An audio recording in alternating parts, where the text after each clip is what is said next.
Against the backdrop of the US operation in Venezuela, Russians are complaining about Putin and the Russian army. The dictator was insulted. At the same time, one of the Z channels admits this operation has humiliated the Kremlin leader. Meanwhile, Trump has revealed new details about Washington's actions in Venezuela. Everything in order in this video. Subscribe to News Factory and let's get to it. The US carried out an operation against Venezuela. Against this backdrop, Russians are having a meltdown. Online, one of them is throwing stones at the dictator Putin. He openly states, and I quote, "If this is true, then our snot-nosed leader has a lot to learn." Meanwhile, user Alexi M suggests that Russia should change its stance midair. He says that Russia should disown Maduro and make friends with Trump instead. Other Russians are mostly shocked by the events. Some note that Russian generals should be sent to the US for training.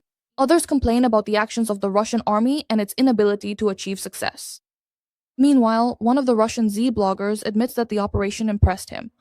He also emphasizes that it humiliated dictator Putin and reminded everyone of the incredible disgrace the whole world witnessed at the beginning of 2022. Literally, against the backdrop of the brilliant bulldozer operation, Durpapa shone with new, vibrant colors. And that's always the case with him. End of quote. At the same time, one of the ZWA correspondents even calls the US actions against Venezuela a model special military operation. The author of another propaganda channel, against the backdrop of Maduro's detention by the United States, is concerned, and I quote, "They could kidnap Putin the same way." Meanwhile, Russian propagandist Alexander Dugin was quick to offer an excuse for why dictator Putin missed what happened in Venezuela. He says that now they need to make sure they don't sleep through other challenges. As reported by the Russian channel Kremlin Snuffbox, Dugin threatened that no later than April, total mobilization will begin in Russia. Against the backdrop of the successful US operation against Moscow's allies, the propagandists rushed to assure everyone that Russia is supposedly a great power.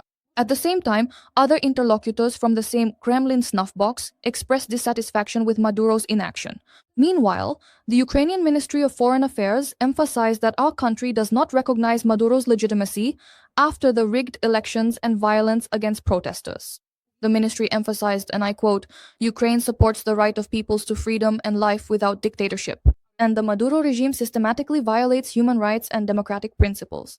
Meanwhile, Donald Trump has hinted at a new possible focus of attention for the United States. The American president stated that the leader of Mexico does not control her own country. Instead, according to him, it is the cartels who are in charge. "We will have to do something about them," he said. The American leader also shared details about the US operation against Venezuela. According to him, Maduro himself was in a rather fortified compound with armored steel doors and a special safe room. However, the operation was so swift that he did not have time to use the shelter. Trump spoke about this on Fox News. And how did the world react to the US operation? China stated that Beijing condemns the American strikes on Venezuela as well as actions against Maduro. Meanwhile, UN Secretary General Antonio Guterres expressed deep concern, noting that Washington is setting a dangerous precedent. The French Foreign Ministry, like China, condemned the US operation and the detention of Maduro. Meanwhile, in Russia, there are already fears for the finances of the aggressor country. Billionaire businessman Oleg Deripaska, who is called dictator Putin's favorite oligarch and the founder of the aluminum company Rusal, is panicking. If Venezuelan oil fields come under US control, Russia will face new problems with filling its budget. Friends, what do you think? Do the latest events in Venezuela affect the Russian economy? Write about it in the comments. Also, subscribe to the channel and like this episode.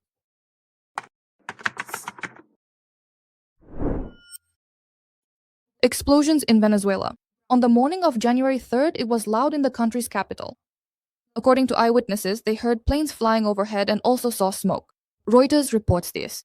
Electricity went out in the southern part of Caracas. This also includes the area near a large military base.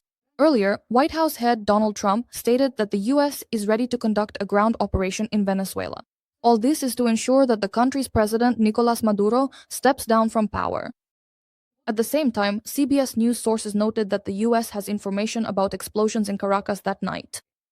However, at that time, the White House did not respond to requests for comment. Media outlets reported that the American president ordered strikes on Venezuelan targets, including military ones. Online sources note that at least 10 targets in the Venezuelan capital were reportedly attacked.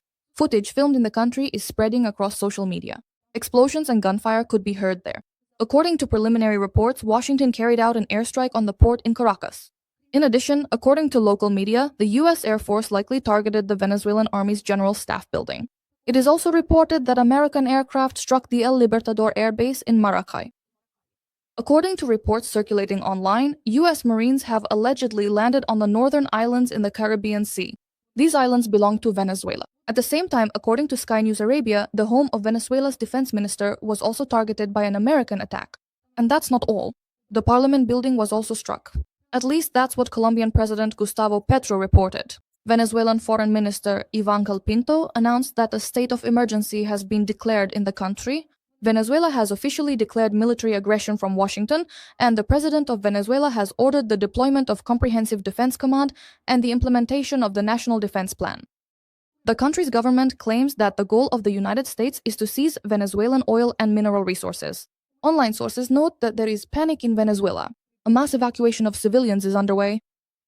The country's armored personnel carriers have been seen near the Miraflores presidential palace in Caracas. At the same time, interesting details are being published by Clash Report. According to the media, about 10 hours before the Washington attack, Maduro met with an envoy from Xi Jinping. Later, the head of the White House issued an official statement. Trump announced the launch of a large-scale operation against Venezuela together with American law enforcement agencies. According to him, it was successful. The American president reported that Venezuelan leader Maduro and his wife were detained and taken out of the country. CBS News clarifies that Maduro was captured by Delta forces. This is an elite U.S. military special forces unit. However, what consequences could these recent events have for Ukraine?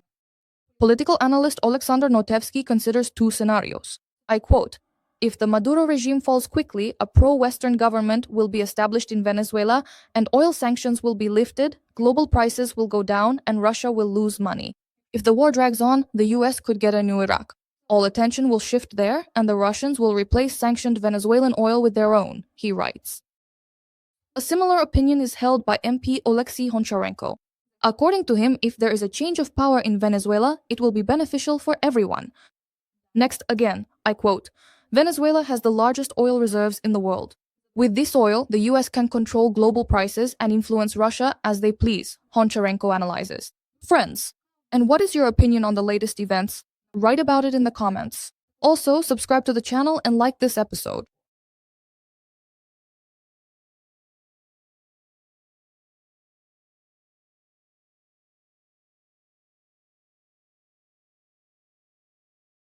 Today, The Guardian is publishing an interesting article, call it an expose if you like, stating that what happened in Venezuela, or more precisely, what was planned and carried out by Donald Trump, has nothing to do with defending democracy in Latin America. All of this is connected exclusively to oil. Let me remind you that Venezuela holds 17% of the world's oil reserves, but currently only produces 1%. In other words, Venezuela is not really trading oil, but the oil is concentrated there. Even if Trump wanted to start extracting it for the benefit of the United States, he wouldn't be able to do it overnight. It would take years and years. But the issue is about oil, right? So let's figure out what kind of oil we're talking about. If it's not even being extracted there, right? You can't make money on it right now. And why is it specifically about this oil?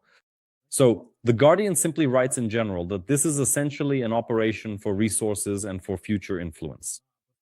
The Trump administration doesn't hide this.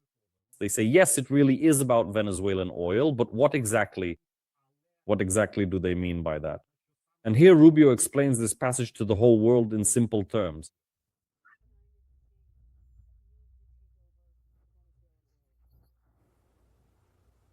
We don't need it. We don't need Venezuelan oil. We have plenty of oil in the US. We're helping to keep Venezuela's oil industry from being controlled by America's adversaries. Do you understand why China needs their oil? Why does Russia need their oil? Why does Iran need their oil? They're not even on this continent. This is the Western Hemisphere. This is where we live. We're not helping the Western Hemisphere become a base of operations for America's adversaries, collaborators, or rivals. That's all there is to it. I'll translate. A direct question from the journalist about why the United States needs Venezuelan oil and whether it's true that they actually need it. Rubio, the US Secretary of State, answers that yes, it's about the oil. We will not allow the oil industry, the Venezuelan oil industry, to be controlled by adversaries or enemies of the United States of America. Ask if Venezuela's oil is needed by China, he says. North Korea, he says. the Russian Federation. It doesn't sound like it, but obviously, yes. So this axis, which we call the Global South, all of it wants to control many resources. The United States of America says this is our hemisphere. The Western Hemisphere is our hemisphere. No one has the right to control resources, especially on such a scale, if it contradicts the national security interests of the United States of America. That's all there is to it. So on the one hand, it really is about oil. And on the other hand, the United States is now actively showing who is the boss in the Western Hemisphere. Once again, on the one hand, this is a story that shows the United States was obviously joking when they wrote their national security concept and said that maybe they no longer need to be the world's policeman and spend so much money. On the other hand, right now, the United States is demonstrating real power and its status as a hegemon. In fact, right? And the third question, is Donald Trump thereby allowing authoritarian regimes outside the Western Hemisphere to do the same? Authoritarian regimes in the Western Hemisphere, in the ideal worldview of Donald Trump and Marco Rubio as well, obviously, are regimes that are controlled by the United States of America. And if you're not in the Western Hemisphere, I don't know. It's a signal to Putin, a signal to Xi Jinping, a signal to Kim Jong-un. Are you controlling something over there? And Ukraine? And what about the issue of Ukraine? That's where the danger lies. Do you catch this idea, this message right now? What comes next? Trump doesn't ask Congress for authorization to conduct such operations. Trump doesn't appeal to the United Nations Security Council. Incidentally, this is exactly what Russia is being criticized for right now, that it didn't do this when it started the so-called special military operation against Ukraine. A war, essentially, right? Trump is essentially doing the same thing. Trump is showing that America stands above the law, at least when it acts in the Western Hemisphere, under the pretext of fighting, for example, drug cartels or something like that. You won't believe it, but today I came across a post. This is a post by the Russian oligarch Deripaska. And Keywell honestly figured out this story. He wrote about it back in January. The latest events on the American continent are not accidental. They have been dictated, especially over the past year. With a deep realization of the Americanization of the situation, that they can't defeat or suppress China, they made a systemic decision to focus, as we like to say, on the near abroad and to strengthen their position there as much as possible so as not to lose in the competitive struggle. Over time, this will give Europeans the opportunity to return to a project that could lead to peace, prosperity, and stability in Eurasia, a single economic space from Lisbon to Vladivostok. But if that doesn't work out, then Europe will end up facing a new Islamic caliphate. And regardless of how events unfold, we need to restore the Afanasy-Nikitin route, which is the Caspian Sea to India. This is currently the only strategy that can ensure long-term development. You see, Deripaska perceives it this way. America is presenting a polar world and Russia needs to act. In other words, Deripaska sees here, with this kind of insight from Deripaska, that this is indeed a signal to China as well, that they definitely shouldn't get involved here. You know, a special envoy arrived 2 hours before Maduro and his wife were captured, and there were secret negotiations with the Chinese. And this all coincided, I think, not by accident at all. On the other hand, Deripaska, as a Russian, considers this somewhat imperialistic. He says we could probably do the same thing in our own hemisphere if it comes to that. Now, here are some dangerous things that could be set in motion.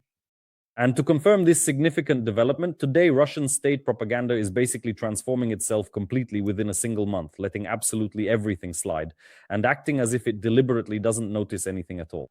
What was the initial reaction? Oh God, this is a violation of all security rules, the security framework, the Charter of the United Nations. But now look at this. Now it's like this. Medvedev suggests kidnapping a corpse, right? Telegram channel Z, 2 majors, says let's kidnap Zelensky, an effective method, right? Military informant, another Z public, says Alpha, we can act even cooler. We could kidnap Zelensky, but there's simply no order. Do you understand what the point is? So how was it? I mean, how was it? Russia, let's say it in Russian, has unfortunately made a significant mistake and truly screwed up. Look at how it was a month ago. Russia is now in a mess in Inswell. I'm saying this absolutely responsibly. We did a lot to preserve peace in Venezuela. And so today, Trump called and, had a heartfelt brotherly conversation with Maduro. And why is that? Because he realized that it's simply impossible to play games with us now. That's how it is. Deceiving, wagging their tail, coming up with all sorts of schemes. That's it. Those days are over. We made a decision. We didn't let the Americans tear Venezuela apart. How did we do it? Well, someday they'll make movies about it. But those movies will be about something else. You understand that, right? Maybe that's what those movies will be about, right? So now we have Anatoly Shari waking up and writing amusingly that Shoigu is receiving an award from Maduro for ensuring Venezuela's security. That's what it looks like today. And it's a huge shame and a massive slap in the face. The closest friends of the order for ensuring Venezuela's security didn't help, didn't come to the rescue, and they won't come. They simply cannot do it because it is the Western Hemisphere, a vast region. Do whatever you want in the Eastern Hemisphere, well, that's not allowed either. Zelensky, on the contrary, is hinting today that the American special unit is already alpha. He knows what to do next with the world's dictators. That's what he's hinting at. Who needs to be abducted next? Here's what Kremlin Telegram channels are writing. They suggested to Shoigu to seize power in Venezuela. Well, that's complete fantasy, right? The person who doesn't understand what's going on is Sergei Shoigu, writes the Kremlin's Tabakerka. He suggested sending aid to Venezuela and seizing power in that country. The proposal looks very strange against the backdrop of our president's obvious unwillingness to enter into a direct conflict with the US and with Trump personally. And then Tabakerka writes the following. So that it doesn't turn out like with Maduro, Putin's inner circle is checking for the presence of traitors. Sources in the presidential administration are actively warning about the threat posed by internal agencies to all of Russia and personally to Vladimir Putin. Here's a quote. It's probably no secret to anyone that there are very influential people in Russia who want our country to stop fighting for victory. It would be easier for them to make money that way. These individuals are willing to do anything for their own benefit, even commit crimes and pose threats to the president. Now, against the backdrop of what happened in Venezuela, they may become more active. There are real threats to Vladimir Vladimirovich, and this needs to be spoken about loudly and publicly. But believe me, we are doing everything to prevent what happened to our Venezuelan ally Maduro. No one intended to stand up for Maduro, and obviously no one plans to repeat Maduro's fate. But the inherent risk is just this incredibly close to precisely what tragically happened. Trump is already talking further over there, There's a huge discussion going on about Colombia, about Cuba, about Mexico. A bit now about Greenland too. So why not talk about Russia as well? It's a phantasmagoric story, but today Trump has shown what he's capable of. And at the very beginning of this review, I specifically mentioned the inherent danger, that this is indeed such a profoundly dangerous thing. If the United States firmly controls the entire Western Hemisphere, then who precisely controls the vast Eastern Hemisphere? Is it China? Or perhaps other individuals as utterly reckless as Vladimir Putin? Who will be the one to control it? Are they even capable of controlling anything there? Yeho Chernyev, a member of the Ukrainian parliament and a member of the defense committee, saw something positive in this whole story for Ukraine. And to conclude, here's a positive note for you. Of all the positive aspects for Ukraine that the US operation in Venezuela has brought, one of the luckiest is the significant strengthening of Marco Rubio's position in the Trump administration. I met with him when he was a senator, and he has 3 very good stances for us. He is truly principled, he supports us unconditionally, and he is very determined. For almost a year, he was removed from actively participating in resolving our problem with Russia. But now it seems Rubio is making a comeback.